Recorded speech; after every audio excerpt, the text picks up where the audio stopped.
So in 2021, the ACCC reported that Australians had lost approximately $1.8 billion in scam-related events. We actually saw about a 22% increase in the amount of money that customers were sending in relation to scams, which was really significant.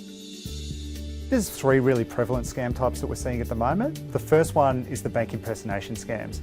In that scenario, we're seeing customers receive phone calls from individuals who are claiming to be from the bank's fraud prevention areas. So they say things like, your accounts are at threat, we need you to move money.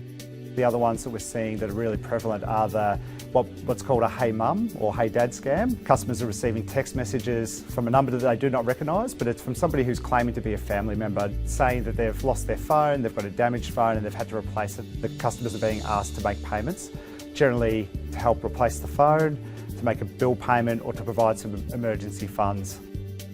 So the most common scam we see by both volume and value that customers send is investment scams, and most of that is linked back to crypto. Customers are actually doing their own research on cryptocurrency investments, so they'll search for cryptocurrency and they'll come up with a site which looks like a legitimate investment firm, and they'll then receive a call back from somebody who sounds very professional, is acting as a financial advisor.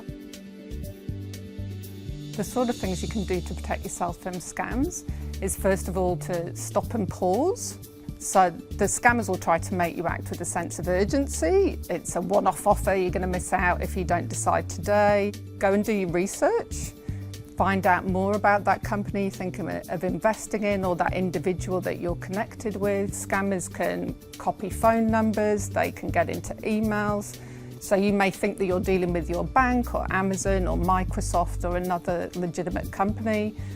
Ring them and check that it is them you're dealing with and that this message was actually from them or the person you think you're speaking to was actually one of their employees. So there's some very good text messages that seem to come from your bank, for example, and may absolutely look like, oh, that's my bank's number. Don't click on it. Phone your bank and find out, did you send me that message? Phone them on a number that you know is a legitimate number, or go into a branch and ask. If you've clicked on a link and provided your banking details into that link, contact your bank immediately and tell them that you've done that so they can check that your account is secure.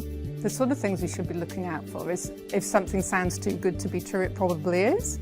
So with investment scams, if someone's promising you amazing returns with very little risk, be highly suspicious and go and do your research.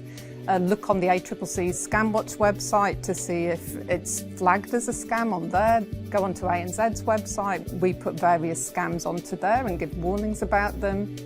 Be cautious of anyone asking you for personal information or asking you to send them money or move money out of your bank account, even if you think you're talking to your bank. And be suspicious of any person saying that they've changed their contact details or they need you to send money to a new bank account. So ANZ declined around $23.5 million in scam transactions in the last financial year. We also were able to recover about $33 million in scam-related payments that have been made by customers. One of the big wins that we've had this year has been the implementation of behavioural biometrics across our online channels. So that's an innovative technology using behavioural signals and keystroke movements from customer interactions to identify situations which are likely to be where a device is being used by a third party. We also detected approximately 3,600 fraudulent applications using this technology and prevented almost $40 million in identity theft.